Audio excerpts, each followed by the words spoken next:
set here for an ace match, game number 3, just about to start. Breaky CPK, my friend, are you ready to make this happen? I am. I'm excited that we're going to a third and final game, of course, as usual in a series like this. So we've had a hell of a series so far. It's been a lot of fun casting, and I know from what I've seen, at least in the chat, it seems like it's been a very enjoyable match as well, or series to cast or watch. So I can't wait to see what happens in game 3 with the way the series has been going. It really is up in the air. So what the future holds, I do not know for this one. I can usually tell, but not for this one. All right, well, let's make it official here. Welcome to game number 3, ladies and gentlemen. The epic finish in this semifinal series. We've had two 50-minute games here in the upper portion of the semifinals in the It's Gosu May Open number 2. The other set of semifinals has been completed. Team It's Gosu 2-0 for Frenetic Array. So the winner of this match here will be going on to face Team It's Gosu in the finals. I'm sorry, with me is Breaky CPK, and I am so unbelievably excited for this last game. As you just mentioned, Breaky, it's one of these series where I have no idea who's going to win. Usually in that third game you have a little bit of an idea, but I'm pretty stuck with this one. Yeah, it's really, with the way those games were played, I mean, just, again, going into this series, really was intrigued, especially more so by Fnatic and what they would bring to the table. And, you know, I think what we've learned, again, from this series is that Era especially still definitely has his star power status and still a very, very skilled player. And overall, Fnatic, again, showing that they can by all means compete with still the best of the best right now in the Hong competitive scene, if not even be victorious. So as you said, though, the winner of this will play Team It's Gosu in the finals here of the May Open number 2 to compete for that $500 prize pool. So looking forward to that. But the banning stage has begun here for this third and final game, and so far, nothing too crazy, but one's worth mentioning. We'll mention all of them, but Magebane, Tempest, Parasite, Pebbles, Tundra, and Armadon. Obviously, the Armadon one definitely one that throws some red flags, but he did pretty well last game for BxF. So, yeah, no, definitely right. And my question really is going to be: is this match going to be one where we see one of these teams try something a little bit funky as far as going an all-out push or some kind of super aggressive lineup? Or is this going to be somewhat comparable to the last two games we saw where both teams have fairly similar lineups? And I was just going to question, is there going to be a ban on Keeper of the Forest here? And indeed there will be. So that's going to eliminate a little bit of that super aggressive possibility that's left on the board here, but still definitely some potential. And is this the last ban coming up here? It is. So we'll see if the last ban comes out on Ophelia, which wouldn't surprise me whatsoever here. She had quite the role in that last match as well. But we'll see. I mean, so far both these teams have played pretty straight-up matches against one another. That first game, of course, with that Dark Lady hard carry action coming out from Fnatic Raid Call, and then last match, you know, that Forsaken Archer in the hands of Smack Donald really ended up being quite powerful. You see Fly right clicking that Ophelia, so pretty much here, if they don't ban Ophelia, and it's not going to be a ban on Ophelia, it will be Demented Shaman, so I'm pretty sure we're going to see a snap Ophelia pick here as soon as that countdown runs out. The big reason for it especially is because that's really only the quote-unquote viable jungle out of those 4 jungle heroes that we see. That's really the only one that's left on the board. Unlike last game, where at least Tempest was also on the board, so Fnatic, you know, they felt fine. Now, of course, in this case, you also saw them right-clicking that Moraxis. They do realize that if they go Ophelia here, which there you go, it sure enough is going to be, BxF will maybe not go Moraxis. All right, so they're going to go Glacier Silhouette. Now, Fnatic, Iceberg Fly is loving this right now because I would find it very hard to believe that they're going to pass on Moraxis. So, yeah, this actually could work out pretty well for Fnatic when it's all said and done, as going back to that. But yeah, the Silhouette pick from Black Fate, I do find that a little bit interesting, especially for that second pick. Haven't seen her yet. She was banned. Was she banned both of the games, actually? I know she was definitely banned the first game. I want to say that she was. Maybe she was. So actually, I guess, you know, in that sense, maybe it does make a little bit more, put it more together. But, yeah, they are leaving some powerful heroes to be picked up here, but as it usually happens, I guess. But Silhouette Glacier still starting off here for Black Fade. Yep, definitely right. I'll be curious to see if they actually do go for that Moraxis pick, as you were mentioning. I would postulate that they probably do. I mean, Bubbles being on the board as well. We see Pablo McDad clicking back and forth between those two heroes. I wouldn't be surprised to see Fnatic go ahead and just pick up both of them here to start things off. Of course, the Demented Shaman ban. There are a couple of other solid supports on the board. Plague Rider, a hero we haven't seen in this series yet. has been available, so that wouldn't be, or could be a pretty solid route to go.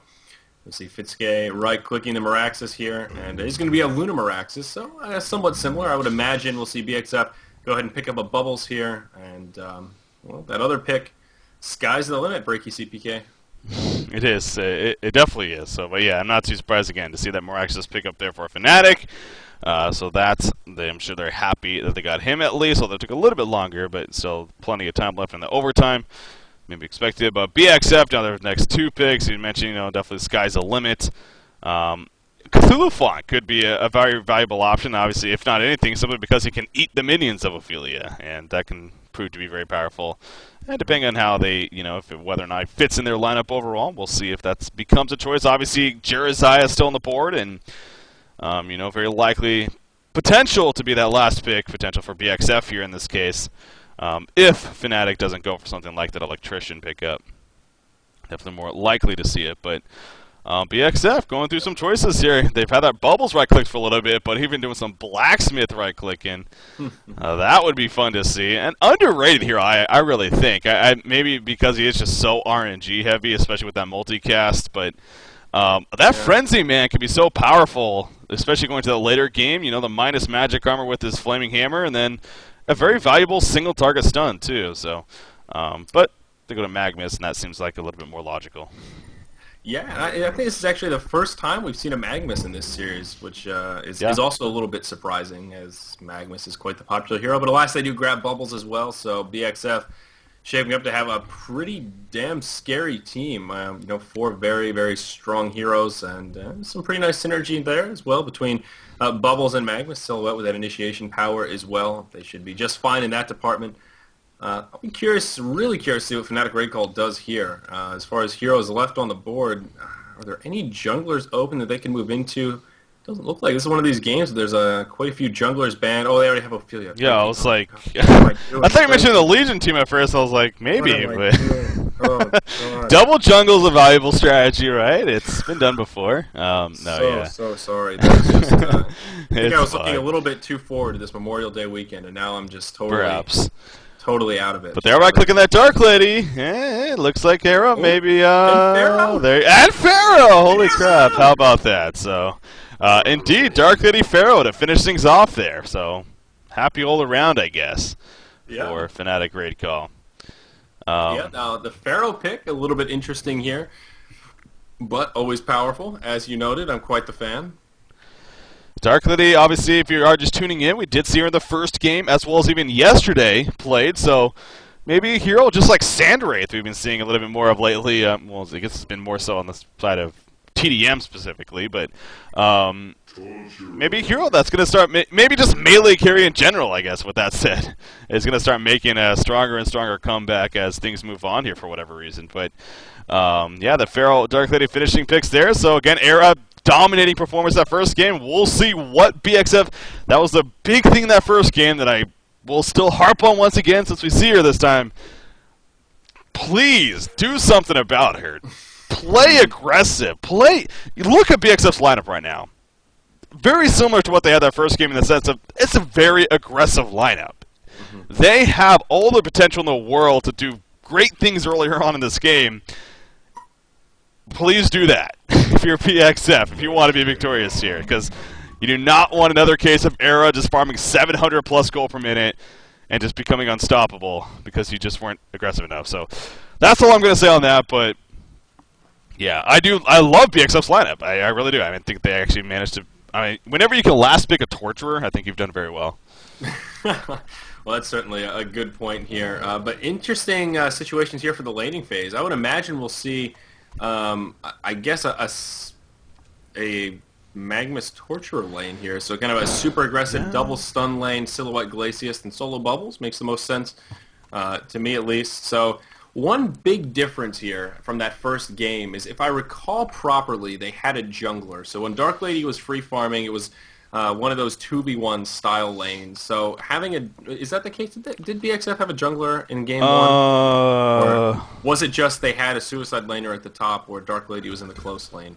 I am actually blanking on that, but I will, I'll find that out real quickly right here. So, all right. just a second. Regardless, in that first game, they did have it was was it Tundra? I'm They forgetting now. had Tempest. They did have Tempest, that's right. They had Tempest. So they did have a jungler, so they did have two solo lanes, which made it much more difficult for them to deal with Dark Lady, especially because Tempest was jungling defensively here in the Legion jungle, and up in the top lane, they just really didn't have too much to deal with her. So that was one of the problems. But I think you're exactly right. In this game, they're going to have to be very careful not to let Era just free farm his way to victory. I think they would be very wise to just react as much as they can if he goes Rune Cleaver first, get some aggressive wards up, and try and hunt him down. I mean, they have such an aggressive lineup, so much roaming potential. There's absolutely no reason why they shouldn't be able to gank this Dark Lady. A big comparison, too, is that, a Silhouette compared to a Puppet Master. Obviously, okay, well, different solid hero, so it's kind of actually bad to say it like that, but both can have a very good impact earlier on in the game. And, going back to the point of that first game where Puppet Master, minimal hero damage done throughout most of that game, and a lot of that was because he just really wasn't looking to get involved in a whole lot of hero ganks or team fights or whatever. So, Silhouette, again, she has all the potential in the world to be very useful early on when it comes to being involved. Will we see that here from Gosu in this case, actually going to be playing the Silhouette here. So, yeah, we'll see how that goes here. Obviously, though, in the end, I do like both these teams' lineups, and I think both of them picked very, very well. So, nothing too critical to say, I guess. But as far as Fnatic goes with their lane setup, it looks like they are kind of going with the pseudo tri-lane up top here. Obviously, Ophelia going to be in that jungle, but we'll have Aluna babysitting this Dark Lady, and that's probably going to be a good thing. But look at this, BxF. They're going to be doing an aggressive tri-lane here, the killer tri-lane, as I like to call it. Their sole purpose is going to be to stop this Dark Lady, and with triple stun, you have a lot of potential to do so. So this is a statement being made here from BxF. Their chain reaction is going to hit right there. There goes that freeze coming out. Where's that Magma Stun? Going to follow it up on top. Will it be enough for the actual kill? No, it's not. Going the charging strikes first. Great job by Dark Lady. I wasn't paying attention to that 100%, but not leveling up an ability and then actually getting charging strikes, realizing she was needing it. So no Bloodlust kill, but this is going to be difficult for Era up here. Yeah, definitely right. We see Ophelia going to go ahead and just be like, here you go, buddy. Have my tangos, or my runes of blight, if you will. You're going to need them. That's absolutely right. Having Ophelia here, Ophelia is a very powerful hero, but as far as this tri-lane situation, I don't think she's going to be the best suited as far as all of the other junglers. Not that we're on the board, but just in this situation, that could try and support this top lane. It's going to be a little bit more difficult, and we will definitely see at the very least Dark Lady is not going to be farming a hell of a lot here. The other lanes, Pharaoh versus Bubbles in the mid. I should expect Bubbles to do reasonably well, and down here in the bottom lane it is going to be Silhouette versus Meraxis. So again, a range on melee. And in both those 1v1 lanes, we see our Legion side with that range advantage, which could certainly prove to be a good thing. But we'll see. As always with a tri-lane, a little bit risky. You're sharing all that experience, and on heroes like Torturer and Magmus, being under-leveled definitely is not the best. It looks like Torturer, though, will be the one to pick up the farm up here, which certainly makes sense and is good news for Black Fade. Yeah, so now this is well, there's a couple of more downsides, but the point I want to make about what BxF is doing with this trial lane, because they decided to do this, as we were kind of talking about it before, maybe we'll see the Glacius Silhouette lane, and, if Glacius was down here with Silhouette, Meraxis would be getting absolutely nothing. I mean, right now, he isn't necessarily out that he's having a good time. I mean, he is managing to get some experience leeching, but his farm is minimal. But if Glacius was down there, that experience, you got to think, would be non-existent as well. So this does go to show you that how much BxF is really putting into making sure Dark Lady doesn't get farmed. And not that that's a bad thing, but there is, of course, a negative that will come out of it. And in this case, it may be that Meraxis, at the very least, will be able to get levels down here at the bottom lane. And maybe because that could have a bigger impact earlier on in this game. So that's something I'm gonna watch out for, at least, how much of an impact Hani has this game. And then kind of looking at hindsight when it's all said and done. But so far, of course, the great thing about a Dark Lady, if you are going to be going up against a tri-lane and trying to get farm as a hero like Dark Lady, that Taint Soul, that second ability, very powerful, especially since they made it a static 35 mana cost. She can spam that for last hits every, what is the cooldown, and it adds up, doesn't it? Yeah, it says that's a static 12, but 12 seconds. yeah, she can get those last hits easily with that ability, and in fact, you already see her getting a Ring of Teachers, so that is again, one plus there for Dark Lady at least.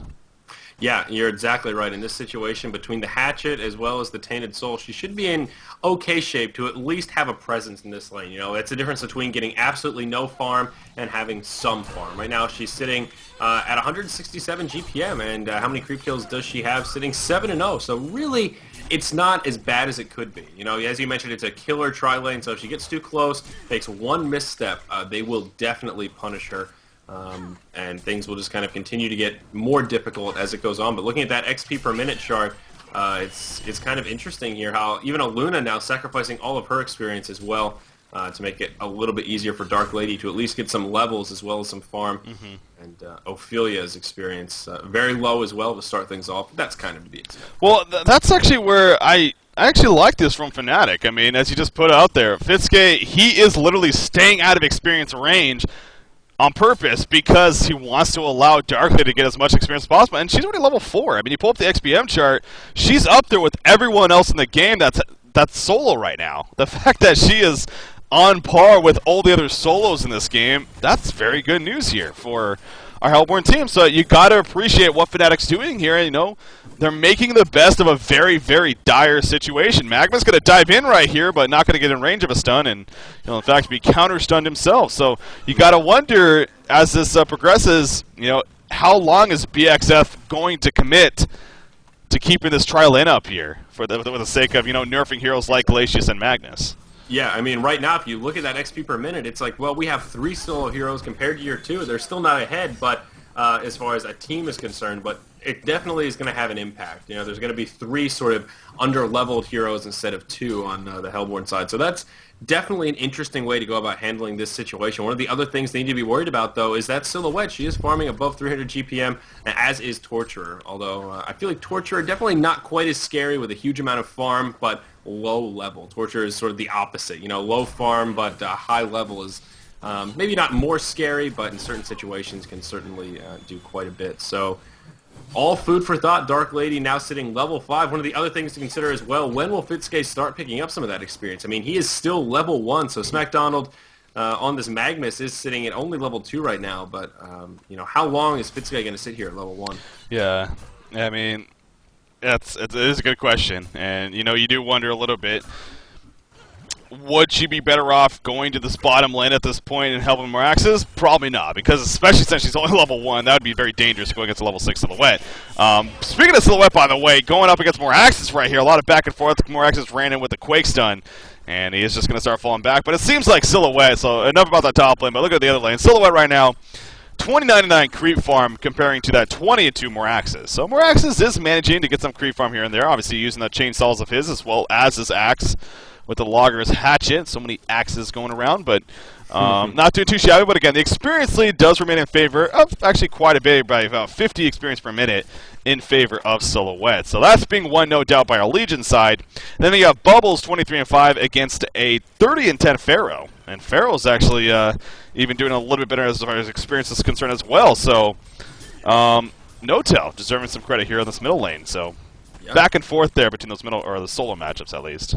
Yeah, definitely. I guess you could say between the two of them, it's fairly even. I mean, with Pharaoh leading the way against Bubbles, that's certainly good news. I mean, the gold farm definitely going in favor of the Legion team, kind of as we would expect with the tri-lane. Torturer leading the way, actually really comparable to Silhouette at around 330 GPM. And as a team, they're ahead by about 800 gold, just kind of from their advantageous laning phase, at least in that regard. Maybe not so advantageous when it comes to experience, but certainly in gold. Glacius actually going to roam out of the lane here. Looks like he was just checking for the rune. I'm actually not sure what Glacius is doing, going back and forth trying to figure out the best place to perhaps try and set up a gank. Looks like just as I start to make a statement, he roams back the other way. So Glacius keeping the river on lockdown, no worries. Down to the bottom lane, though. Pharaoh going to use that ultimate. Moraxes going to use his as well. Silhouette going to be in big trouble. There's the tree grapple, but I don't think it's going to be enough. The haste on Pharaoh going to be enough to secure the kill. And No-Tail going to grab that Bloodlust Gold as he heads back to the middle. Nice heads-up play by No-Tail with that haste rune. Yeah, the great thing about this, he's going to get all the way back to middle right away because of the haste rune, too. So, and I was actually going to bring up the point, when are we going to start seeing Pharaoh if you chose to make some movement here, hitting that level 6 mark, one of those heroes that really can become very useful for the team as soon as he gets that Wrath of the Pharaoh ultimate. Of course, as he did right there, set up an excellent gank at the bottom lane. So well played on his part, and getting a kill on his Silhouette, who much needed kill, mind you, as she has been having a very good time down there. So well played. And Dark Lady, man, I mean, she's level 6 right now. Again, her experience, man, it has been dwindling off a little bit compared to the other solos, but still, I mean, she's farming 337 experience per minute, and she's going to be level soon, maybe after these couple of creep kills right here. So, yeah, I mean, she is actually not doing too bad. In fact, there we go, hitting the level 7 mark. She's got her boots, a Ring of Teach early on. That still doesn't change the fact, though, that, well, right now they only have double stun, but they've had tri-stun up here for a good chunk of this time. When are they going to, try to find more of that opportunity? Oh, they might find that right here. In fact, Luna going to get stunned, but Torture in a lot of trouble. Great job by Pharaoh, sending in that torment at soul level 4 initially. Perfect placement on his part, and set up the easy kill for Arrow right there. That is a sign of a fantastic Pharaoh player, and No Tell definitely won right there. Oh, absolutely right. But what's really got me all hung up right now is Era. He's farming at 200 GPM right now, 215 compared to the 300 of Torturer. I mean, that Tainted Soul is just, Taint Soul, I guess, it is such an unbelievably powerful ability in this situation. I mean, we talked about it earlier, but just to reemphasize how powerful it is right here, I mean, he's farming okay. That's really not so bad, considering how much Black Fade is dedicating to stopping him from farming. It's really not that effective. Dark Lady is definitely a great hero suited for this role, much better than someone like Magebane in this situation. And you see every single cooldown, I have a camera up here a lot, but for sound purposes, you can hear it every single time it's on cooldown, or off cooldown, he'll be using it, as well as he even maxed it out too. So obviously the point of doing that is it will increase your damage by 30 every level all the way up to 150, as well as increase it to 5 seconds, which that's more for when you're using it for kills. So for 5 seconds now, if he uses it on a hero, they'll be slowed by a good chunk of, by a good amount right there. So, but I think more so, obviously, earlier on, going it for really just the purpose of the damage to pretty much guarantee that he will get the last hit, and even if he goes into that jungle, can start using it to effectively recover farm in there too. So, nice deny by Torture, but.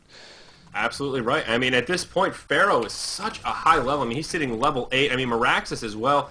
At this point, I mean, if Pharaoh gets another aggressive rune, he can just roam up to that top lane and possibly even set up some ganks. If Ophelia pops out of the jungle, Luna moves in with a power throw. These underleveled heroes at the top could serve to be fairly easy kills. There's a little bit of damage exchange in the bottom. Hani not going to come out the victor here as Kezu does. There's a nice Death Lotus to finish him off. We see Glacius in the meantime going to take the nuke from Ophelia right there. The power throw comes through. The final auto attack not enough for the kill though. Great stuff from Torture coming out. Dark Lady will finish off Luna, however, so maybe that ended up working out better for this Fnatic team. In comes Pharaoh. In comes Bulbasaur as well with that kill for Dark Lady's dropping low. Will she stay alive? Just out of range of the kill. No, the final auto attack from Bubbles will get her taken out, but Pharaoh in the meantime helping to clean up on a Torture right there. Magma's thinking about coming back in with the stun himself, but he knows that would be pretty suicidal at this point, and so he will not be able to help save Bubbles right there, and even see Pharaoh with another 12-minute soul nuke. In fact, if he hits another one right here, no, he's going to pour it out with Magnus, so Magnus will be fine as he purchases his Striders, but great response there from Fnatic initially, but that was actually pretty good as well from our Legion team, BxF, in terms of trying to make something happen. But yeah, I think just a better response though from Fnatic, but Dark Lady did die, so of course the big thing.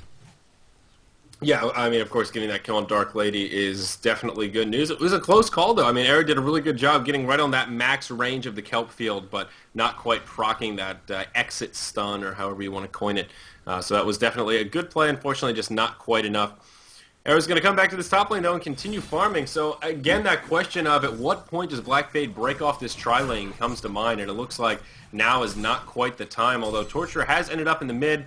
And Bubbles was headed top, though now it looks like he's going to roam towards the bottom lane. So if they're going to give up on this tri-lane after sort of an unsuccessful start, I have a feeling Era is going to be able to farm fairly nicely here in kind of a 2v2 situation, depending on where Bubbles ends up. I mean, he's just kind of running around the jungle here trying to figure out where his home should be, other than his shell at this point, which is definitely kind of costing him some valuable time and experience until he figures it out. Yeah, and this kind of goes back to as well, as I talked about it earlier, when When does Silhouette start to shine here for our Legion team? And not to say that she should be flying around setting up ganks by any means, but are we going to start to see her perhaps get a little bit more active with this team as a whole? You know, with that Torturer, especially with the bubbles, you know, going to set up kills.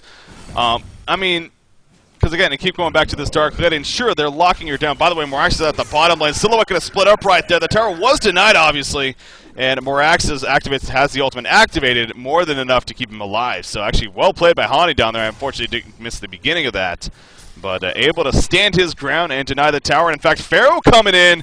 Ooh, we could have a gank being set up right here. Silhouette's going to go in right there. Bubble Sports in as well. Will Pharaoh be able to help out Moraxis right now? He comes up with the wrath of Pharaoh, but that death blow is just a little bit too much. They're caught in the mummy walls. No support for Pharaoh. Is he going to be able to somehow kill Silhouette here with the Hellfire activated? He has a 12-minute soul in 5 seconds. It's not going to happen. Silhouette just stood her ground, and Pablo McDad picks up the kill right there actually on Bubbles. So that worked out very well for our Legion team. It got to give credit to Notel for attempting there, but look at the top lane, though, while that was happening. They're going to get this tower kill as Ophelia comes in with her minion army. Yeah, exactly. I mean, that opened up a really powerful window, and, you know, Ophelia's a hero we haven't commented on a hell of a lot in this game. Fly's been very quiet, just farming away in the jungle. And, I mean, it's kind of been a 5v4 in this game in that sense, so it's amazing that Fnatic Raid Call has been able to do as well as they have been and given that situation. And now Ophelia is here and ready to make it happen. You know, got those core items with the Plated Greaves to buff up that pushing power. All the while in the mid lane, though, the Legion team picks up a tower kill as Torturer uses that impalement. And looks like they're looking for an opportunity to try and potentially pick up a kill, but it is not going to happen.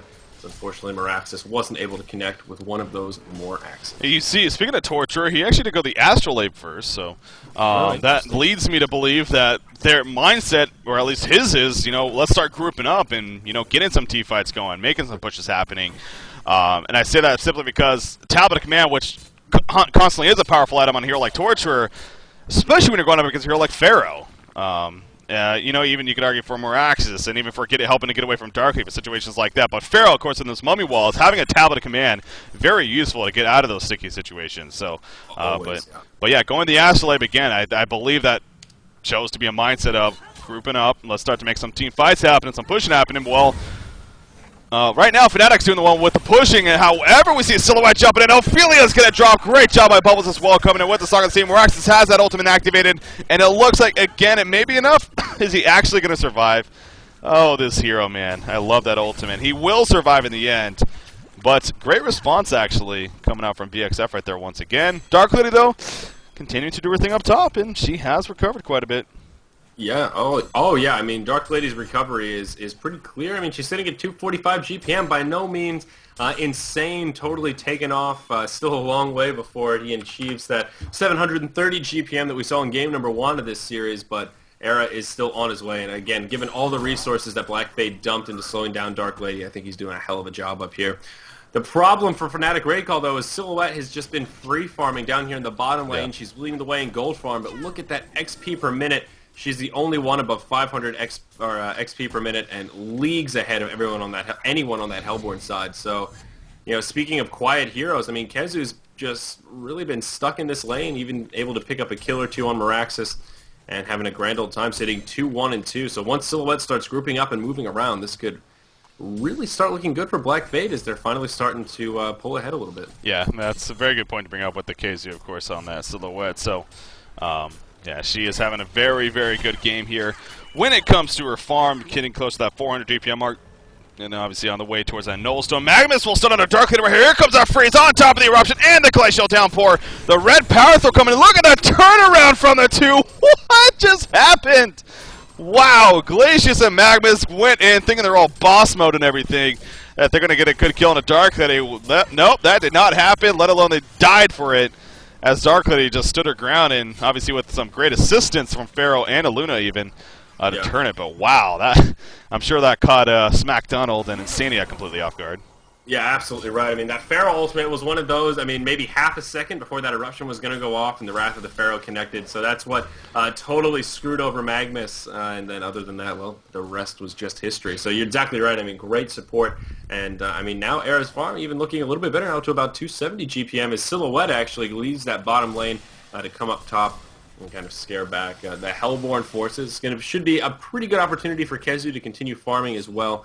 and kind of static farm this lane now that it's pushed up nice and far. So probably a smart play from Kezu to come up, not only for defensive purposes, but also now for farming purposes as well. Yeah.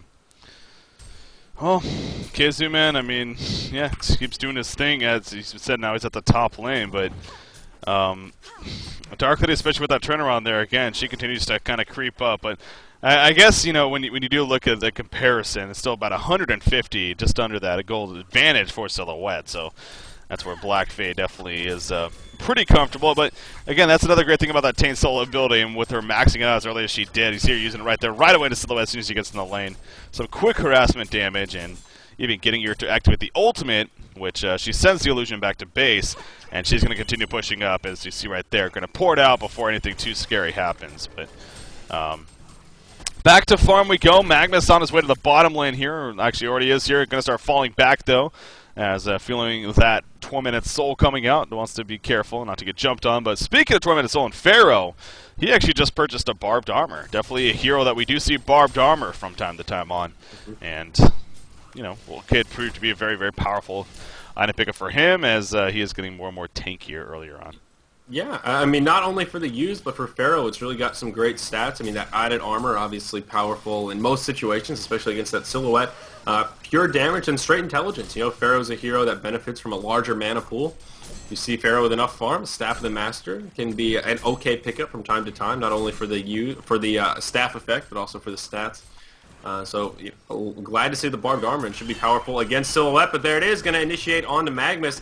We'll use that barbed armor, but Magnus is going to be able to stun away here. So good effort from No Tail. It is going to push back Magnus here and give him some opportunity to farm, though it looks like Bubbles is on the way. He is invisible here, so invisible Bubbles could potentially try and set something up, especially given that No Tail has his cooldowns on cooldown, but he's going to head back to the base and be safe and sound. Yeah, so...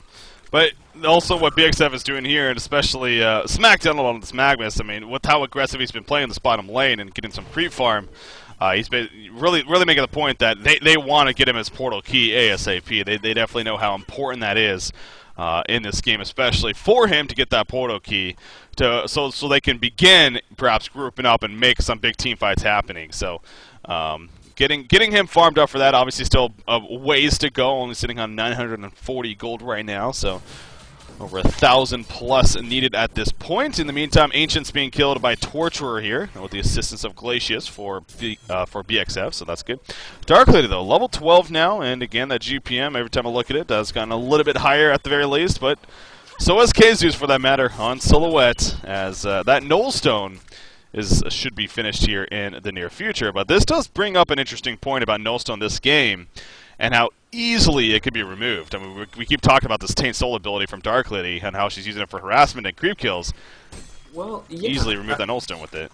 I mean, exactly, but that on top of, there isn't really a huge single target effect that it could absorb here. I mean, yeah, it'll absorb Tainted Soul, but there aren't a hell of a lot of single target abilities anyhow, let alone too many powerful ones. I mean, you got Ophelia's Judgment, sure, a Luna's Stun if used, to start it off on him, but other than that, not a hell of a lot. So Nullstone is sort of an interesting choice here, as we mentioned a few times in the past, one of these cases where the stats and regen proving to be the more powerful portion. But Dark Lady now has that Rune Cleaver, so things are going to start to get a little bit more scary for this Legion team, as I'm sure we'll see Era's farm jump up quite a bit over the next few minutes here, as carries with Rune Cleavers tend to do around this time.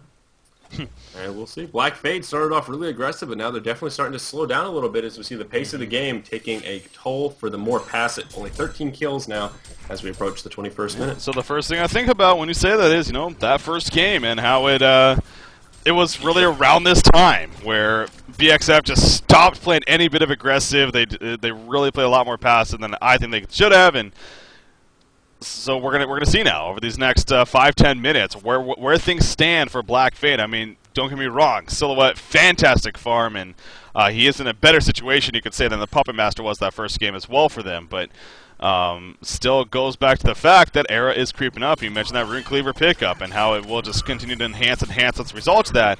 Glacius, what are you doing? What the hell is Glacius doing? Wow, he's gonna live too. Wow. What? Maybe that was a case of them figuring that there was actually support nearby, so they didn't want to invest too much into it. But yeah, I don't know what he was even doing up there in the first place. But yeah, that's somehow I mean, lived. he threw a... No, he didn't even... I thought he was putting a ward down, but he didn't even... I don't know what he was doing. That's one of those cases where, like you said, they sort of figured, oh, there's no way Glacius is running in here by himself. It's got to be a trap. So they run back and let him live, and it's one of those, nope, you probably could have just killed him and ran, but of course, not always to see... So easy to see such things when you don't have that, clairvoyance here as we do as spectators. So... Legion team, though, we talked about them not putting pressure on. They are going to group up here at the top lane and try and pressure the tower. The glyph going to be used, and there's instantly going to back up here. Mirax is going to come in. He's going to drop that stun. That's going to cancel the Magma's port. Magma's going to try and stun away, but oh my gosh, the Wrath of the Pharaoh almost connecting with Magmus. That was a complete robbery. Yeah. That had to be like a third of a foot away. All the while, though, Insania does get taken out by Era. Well, the biggest thing about that was that helped also to keep Dark Lady alive in that situation, too, because that's where everyone was porting to, was to that middle tower to defend it off and maybe get a counter gank onto Dark Lady, but obviously with them coming in and especially stopping that Magnus right there, that not only got them the eventual kill on Glacius, as we saw, but... well, actually, no, that was in the middle lane. So, but anyway, they didn't get the kill to Magnus, but again, they stopped him from helping in the middle lane, and you could even argue maybe that is the reason why Dark Lady was able to pick up the kill on Glacius in the middle lane. In fact, picking up some kills, going on a Silhouette right here with her Dark Blades active is not going to apply enough pressure as 12-minute soul going to be used by Pharaoh. He does have Wrath of the Pharaoh up in 5 seconds, but that is going to be an illusion now, and it'll despawn before it baits any abilities right there. So. The real Silhouette back at base, or back to the first tower lead. It's going to go into the jungle and continue to farm. But yeah, no doubt, Nota got robbed big time there. That was so close, just out of range. Maximum range of that Wrath of the Pharaoh, which is, by all means, a long distance of 2,500 now. It's like, oh, we see right there. That was kind of a whiff, actually. I don't know if he actually meant to hit anybody or if that was just simply a scouting, but they do get the tower kill. So that's the big thing there. Yeah, and more importantly, Era actually picks up that tower kill. So now looking at that GPM graph, as you noted before, steadily improving for Dark Lady, nipping at the heels of good old Kezu there on Silhouette, who does have another 1,800 in the bank, and we'll see what he moves into here. Dark Lady going to be able to pick up a triple-stacked Ancient, so that's going to be a nice boost in her farm as well. Now picking up the Abyssal Skull, so it looks like Era going to go straight into that build that we saw from the last match. Pretty comparable here. Not going to go for that fast shrunken head by any means. Just the Abyssal Skull for farming purposes. I do wonder if it's going to be a identical build to that first game. It's nice jump on a Magnus here. And I love what Moraxis did there. Instead of, assisting more damage, he got the Quake Stun out and he's like, all right, Dark Lady with those Dark Blades, more than enough damage to kill Magnus. I'm not going to risk stealing the kill from her. I'll let her make sure that she gets it. And that they did right there. So Era got the kill, but yeah, going back to the point though, I do wonder if we're going to see a very similar build, and that being the Frostburn, of course, next.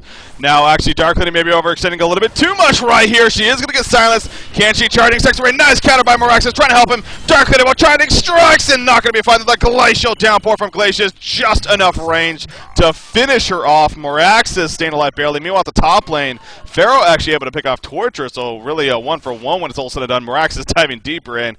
He does have a Homecoming Stone, but now he doesn't have enough mana, although he will have it now, so he is going to pour it out and be fine. So great pick on a Dark Lady, though. You're obviously stepping up a little bit too much right there. Top tower being pushed, though, and you see the ports coming in, immediately pushing back Magnus with the Mummy Walls. Well placed by Pharaoh, and that will be the call to retreat right there. So. Yeah, unfortunately, Fly going to lose quite a few of his minions. Only has one Skeleton King left, so that's a little bit unfortunate for Fly, but going to be able to head back into the jungle and continue farming. This is one of these games, again, where Ophelia's been relatively quiet, and I'm a little bit surprised to see Fly's GPM not just a pinch higher. I mean, he's at 222, not bad. I mean, he hasn't been able to push too many towers, but at the same time, really minimal pressure has come out onto Ophelia. I mean, he's 0-1-3, so just sort of seems a little surprising to see his GPM not a little bit higher. Oh, there we see right there. Pharaoh actually going to jump. I was waiting to see if that would happen, and sure enough, it did. Magnus going to get picked off there, but yeah, that's obviously a downside of having Ophelia constantly having to go back and refresh your minions. Can be pretty damn annoying, but what every Ophelia player has to deal with, of course. For the happens most part. to the best of them. Exactly, and Fly definitely up there as one of the better Ophelia players, no doubt. Okay, wow. I had Ophelia selected, but I was looking at Silhouette. I thought I selected Silhouette. I was like, he has an Astrolabe, and where did that come from? No, that's the... Silhouette does indeed have a portal key to go with that Nullstone here, so... Again, though, gonna go back to, are we going to start seeing BxF? Yeah. More aggressive. Only 6 hero kills still. 27.5 minutes in. It's I mean, I keep looking at that. reminiscent of Game 1. It sure is. It sure is. And not a whole lot of active, play, it seems like, coming out from Black Fate in that sense. I mean, I know I've not been watching every single place of this whole game, but it just feels like that they're just not capitalizing off of that fully to the potential. As Dark Lady's just farming away in the Legion jungle. She's just kind of walking around in the Legion jungle as if it's her own. She's going to get support from a Luna right here, as obviously Morax is also down here. But Glacier's going to port in, but look at the Hellborn team making their way down here even more. Pharaoh even joining the party. And may catch Silhouette, actually. Oh, which one's a real one now is a question for them, I'm sure. That is the real one in front of them, of course, but she can port out if they don't lock her down. There we go with the initiation. The Dark Blades, that Morax has stopped, and they make sure that she cannot port. Well played right there by Fnatic Great Call. And that is a huge chance now to maybe push the bottom. No, I guess not, but I guess I'm just happy with that pick, and well, maybe even Congo now. Yeah, that was absolutely huge. You kind of hit the nail right on the head that she's going to be able to port out unless they can stun lock her, and they certainly did that. They staggered those stuns very appropriately. And, it's a pretty big kill right there. Kezu actually going to use a buyback, so I would imagine Black Fate going to commit pretty hard to making sure this Congo kill doesn't happen because you're going to go ahead and port in. And alas, that will be the case. He is going to portal key up, not going to catch anybody. So a little bit of a hasty buyback there. A little bit surprised to see him. I don't know. It's just surprising. Unfortunately, unable to really capitalize on that buyback. Yeah. Glacius has a hatchet, by the way. I found that pretty hilarious. I don't think I've ever really seen that. But I wanted in some trees. Just simply, to cut through some trees and maybe to both help get away or maybe set up ganks themselves, I could definitely see. So I wonder how long he's had that. I don't know if that is something he's actually had for a while. But, oh, he may be in some trouble right here. Oh, my God, Glacius just... Dear, what happened to him? Oh, man. He just went poof. Yeah, I mean, things looking good for Fnatic Great Call at this point. Uh-oh, Silhouette and Torture could be in a little bit of trouble. Ani is going to be here. Does he have that ultimate? There it is. Going to be able to connect with Torture. Mzai definitely going to fall. Down he goes. And we're going to see No Tail get credit for that kill. Now things just looking so good for Fnatic Great Call. Dark Ladies farming well. They've got a really nice lead as far as Team Golden experience are concerned. Of course, the Creeps getting that Tier 2 tower in the top lane. Now they're able to take out the Tier 1 here in the bottom as they all port to the mid, it looks like. Indeed, they will, and it looks like they're going to engage onto Silhouette here. Are they going to be able to kill him? Indeed, they will. He just gets melted. No ultimate illusion to jump to, and right there we kind of see the power of Dark Lady versus a Silhouette who has a portal key. I mean, that's one of the problems with going portal key on Silhouette at this point. It's a great tool, it can be a great pickup, but it forces your hand as far as your playstyle. You have to be the aggressor, you have to look for those situations and be the one that engages. If you get engaged on, that's 2,000 gold. That's just a lost cause. It does absolutely nothing for you once you've been engaged on as soon as you get hit. So, situations like that, you go, wow, all that great farm, he's still super squishy and has very little to show for it. You have to get those initiations. My biggest problem with what's happening now is, if anything, Fnatic's the one that's playing crazy aggressive. I mean, Morax's especially. I think Hani deserves so much credit right now with these last couple of kills that have been happening. He's been the big reason for them. He's the one jumping with that portal key, setting up the initial Quake stun for his team, and in this case, Dark Lady for most of it, if not all of it, to come in with those Dark Blades activated and just tear them up, whoever the target may be. So, 6 kills still for BxF. We're 31.5 minutes, 31 plus minutes into the game. Again, it's just unacceptable. That's simply put. It's unacceptable if they want to have a victory this game. And now we see Fnatic is getting to a point where they're going to be too far ahead. Bubbles is going to jump in with a kill, but look at the counter right there from Moraxis. In comes Pharaoh's Fall. The Mummy Walls are going to go up. The Eruption going to be channeled off from Magnus, but he got pushed back, so minimal damage coming out from it.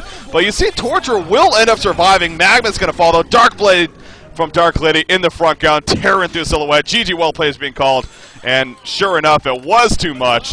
Fnatic raid call. They're going to defeat BlackFate.org here, and as a result, they'll be moving on to the finals here in the May Open event number 2 for It's Gosu, where they'll be playing Team It's Gosu. So, congratulations, Fnatic. Exactly right. well played by both sides. I mean, Black Fade did give us a hell of a series, but I mean that Dark Lady just proving to be too difficult to deal with. As we noted several times in that game, Black Fade threw a tri-lane, and not just any tri-lane, a triple stun, hero killer, super aggressive tri-lane in Era's face, and he handled it in pretty much a 1v3 scenario. Aluna spent very little time in the lane to start things off, and Era was still able to get around a 22-minute Runed Cleaver, which is just absolutely incredible. Era makes it look easy, and that is just such a difficult feat to achieve. So, Yeah. you know, I mean, you look at that and you go, yeah, Era's Dark Lady's pretty strong, but definitely a well-deserved win after seeing that game. Yeah, it was. I mean, Fnatic played it very well. I gave credit to Hani there especially. He had some great initiations with that Quicksand. I believe the first game he also played Meraxes, played well that game, so I want to give him a shout-out. But overall, you know, Fnatic very deserving of the victory, of course. BxF, you know, you can argue whether or not they, in a sense, you know, just didn't play their greatest, so maybe that had an effect on things, or well, maybe just Fnatic just simply outplayed them when it's all said and done. But whatever the reasons are, in the end, both teams are still moving on to the Invitational, as we put it as well. So that's, and again, that's going to be a lot of fun. I don't know if that is supposed to be next weekend or whatnot, but I really cannot wait for the Invitational because it is a hell of an event with 8 of definitely the best teams in the world right now. So, Absolutely right. we are done, though, on our end with coverage, of course, for today. So thank you for tuning in, and hopefully you will enjoy your weekend for what it is, wherever you may be. But with that said, head over to the It's Gosu stream over on the OWN TV network, as they're going to be casting the grand finals. Team It's Gosu versus Fnatic. And I believe that's coming up pretty much right now. It should be Ms. Sneaky, Mr. Swindle Melons, casting it. I believe you can access that stream, own3d.tv/itsgosu. Should take you to the home stream. If not, we'll drop some links in chat. There's a link on my site. There's links on It's Gosu. It's fairly easy to find. We'll make sure it's nice and easy for you guys. But I think that does it. As Breaky said, it's been an absolute pleasure. Looking forward to the Invitational, which should be coming up next weekend. Of course, the Cooler Master Honor Tournament is coming up next weekend as well. So I think we're probably going to do the first day on Friday and then the finals in between Cooler Master stuff. But that will be officially announced probably in a couple days once we get this tournament under wraps. So I think that does it, Breaky. Anything else before we... No, not really. I mean, hopefully I can get the VODs up by tomorrow at the latest, so definitely check out those when they are up. But, yeah, a lot of fun this weekend, guys, and can't wait for the next weekend. But definitely check out the finals, Team It's Gosu versus Fnatic, over on Sneaky and Swindle Melons, streaming it up. So, But have a good weekend, guys. Take it easy.